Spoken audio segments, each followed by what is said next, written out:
Olá, irmãos. Saúdo cada um de vocês com a graça e a paz do nosso Senhor Jesus Cristo. Amém? O meu nome é Miriam Anita e eu estou aqui, para a gente ler juntinhos a segunda parte do texto Uma Igreja Marcante na Comunhão, que foi escrito pelo pastor Jefferson Dantas. Ele escreveu esse texto para o Manancial, que é uma publicação de meditações diárias da União Feminina Missionária Batista do Brasil. Então, como não fui eu quem escrevi o texto, é importante que os irmãos saibam que quem escreveu foi o pastor. Então, eu só vou ler e contar aquilo que eu entendi, tá bom? Então, isso explicado, a gente pode iniciar orando. Senhor Jesus, em teu nome pedimos que possamos realmente ser uma igreja preocupada com a comunhão.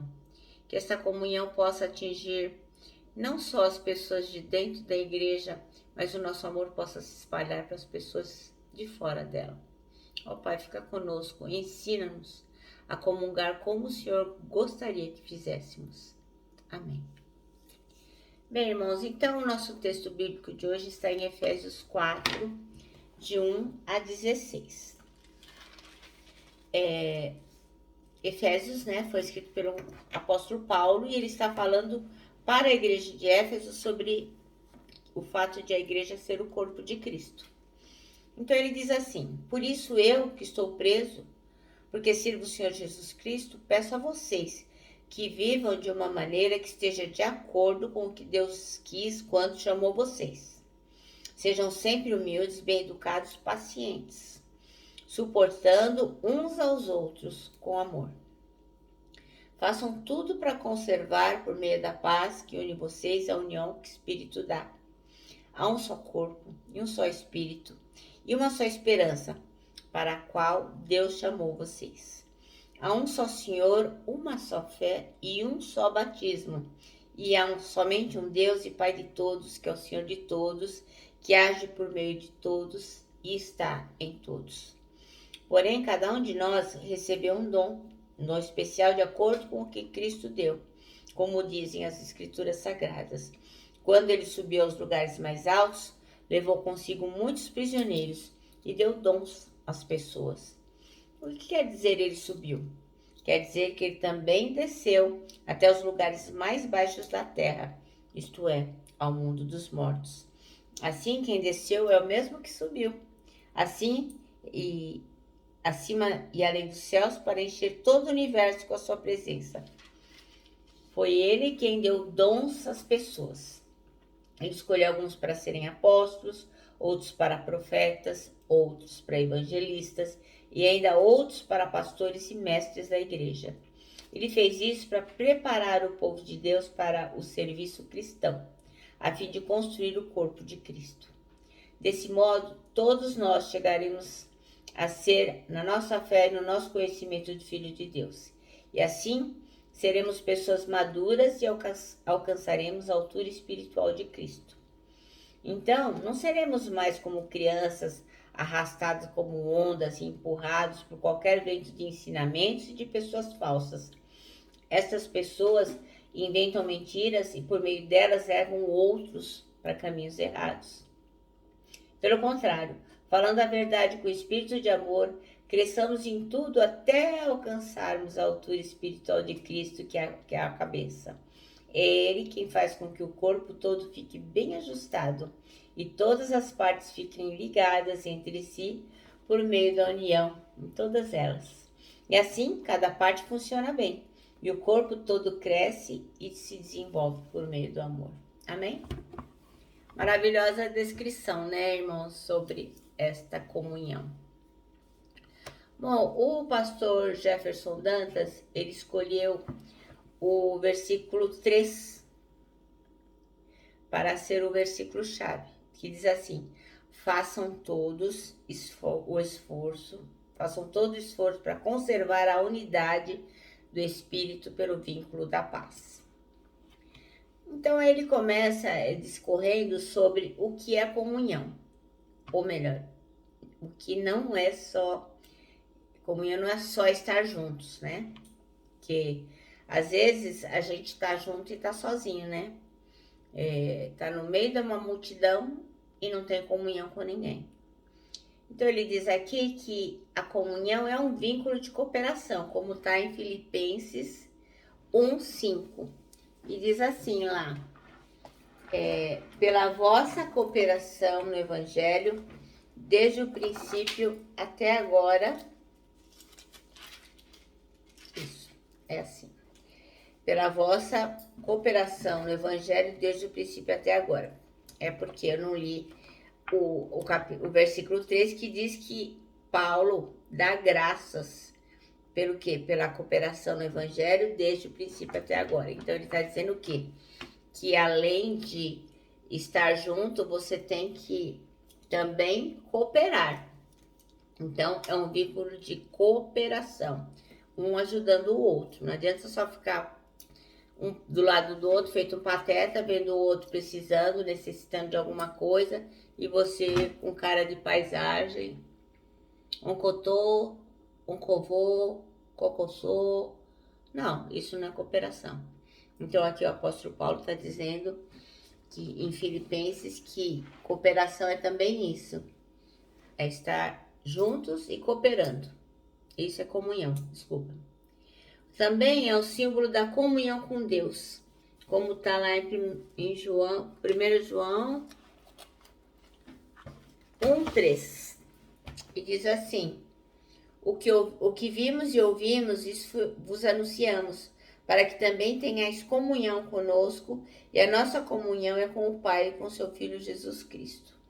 Então, além de comunhão ser cooperação, é também comunhão com Deus, uns com os outros, e com o Pai e com Jesus Cristo.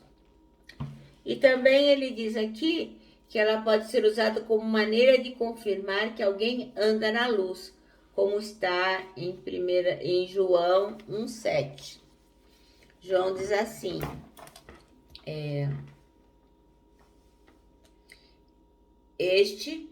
Jesus Cristo, né, veio como testemunha para que testificasse a respeito da luz, a fim de todos virem e a crer por intermédio dele.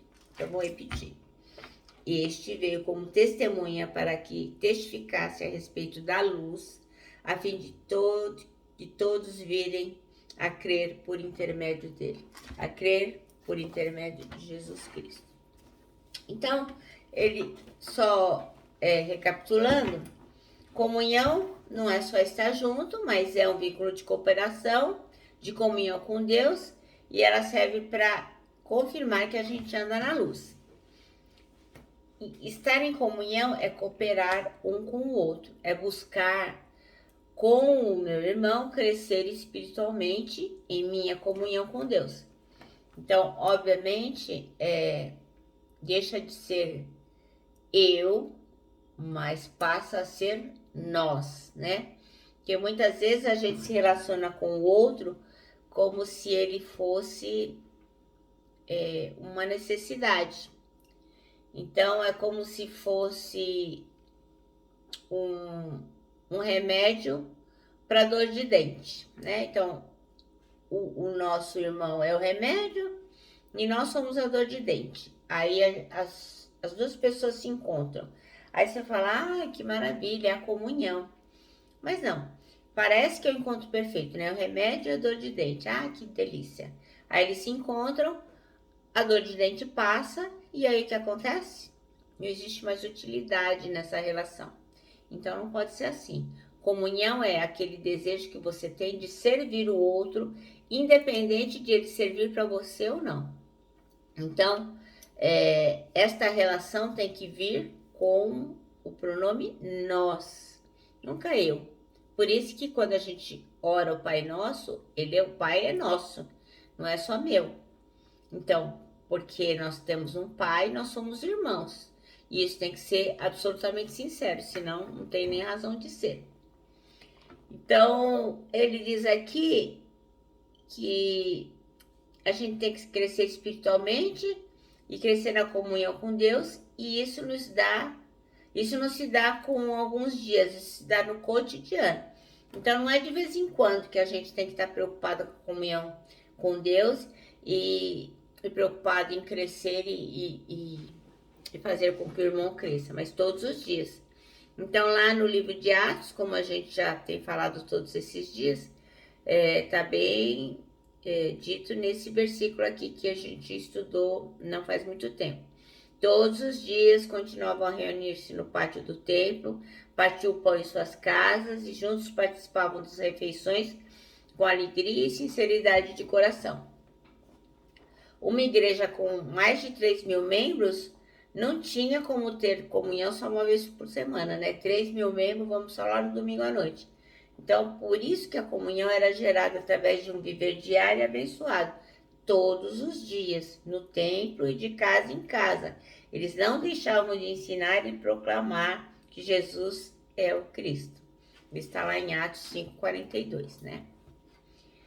E aí ele faz menção sobre um escritor chamado Gary Chapman.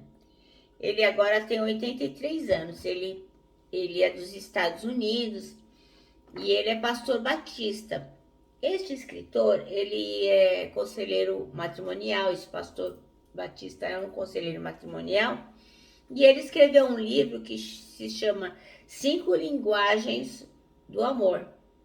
Esse livro é um livro muito conhecido, ele vendeu mais de 11 milhões de cópias, ele foi traduzido para 50 países, para 50 línguas diferentes, então bombou.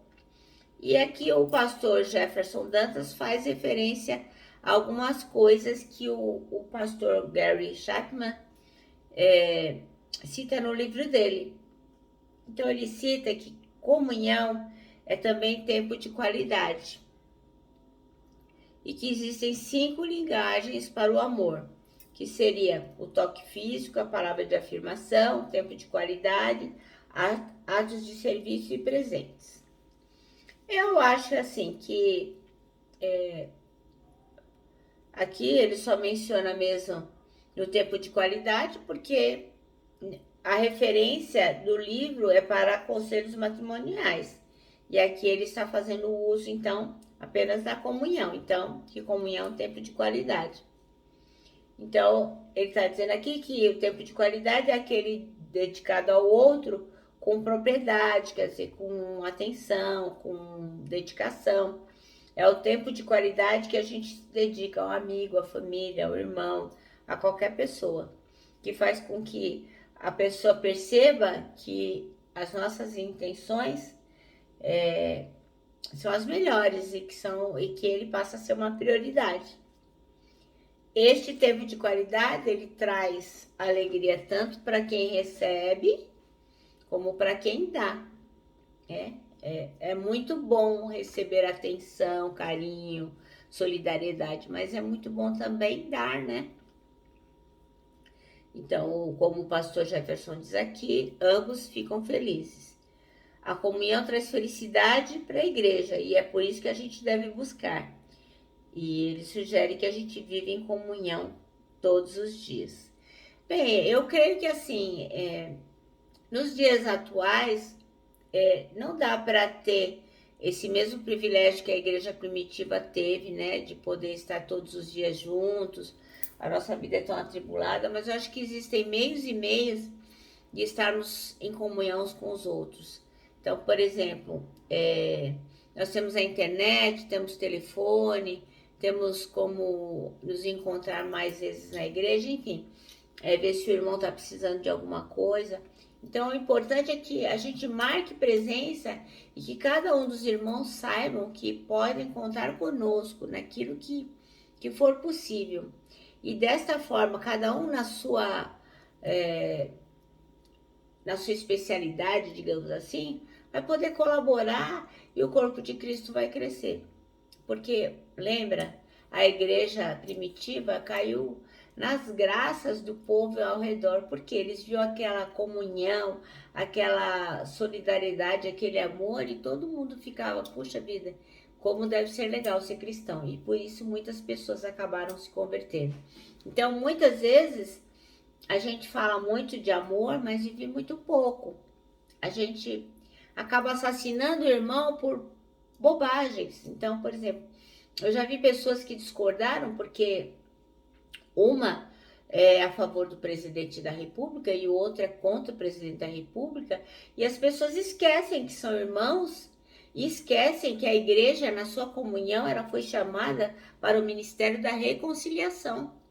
Então nós temos que ter discernimento e sabedoria e realmente discutirmos, fincarmos pé naquilo que realmente é importante para Jesus Cristo.